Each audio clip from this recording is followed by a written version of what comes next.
So we have to always try to stay away from at-taswif, procrastinating.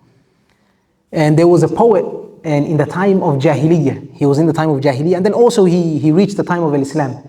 His name was Al-A'sha. He was from the very, strong poets. Their poetry was hung on the Kaaba. Okay, so he was from the poets that were respected at that time. And what shows you how much he was respected is they mention a story of him visiting a man who was very poor. And this man had a lot of girls. He gave birth to a lot of girls. And he was finding it very difficult to get them married. Because he was poor, no one will come and marry his daughters. So one day he invited Al-A'sha. And Al-A'sha came and he had one camel. That man had one camel. What did he do? He slaughtered that one camel for Al-A'sha. Okay? And Al-A'sha was amazed by this. He saw the situation of this man and that he is poor, but then he's so generous. And how he slaughtered the only camel for him. So Al-A'sha praised, he started to praise him with poetry.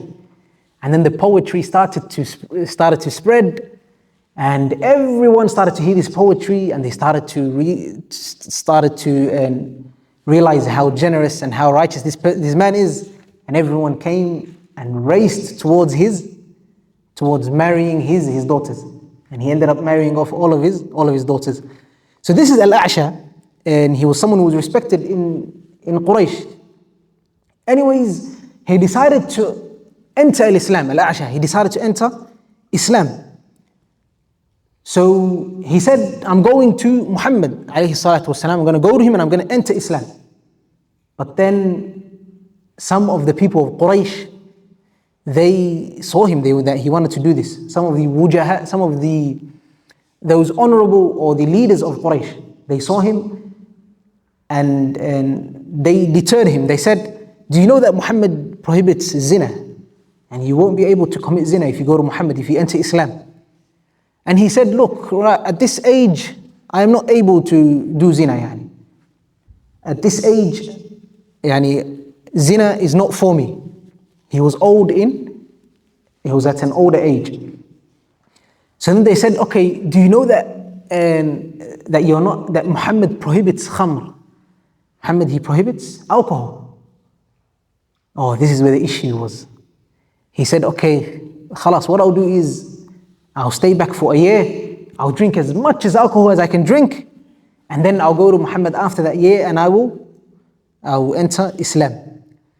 So what happened to Al-A'sha was he passed away in that year. During that year, Al-A'sha passed away upon the kufr and the khamr that he was drinking. So look at where the shaitan got him.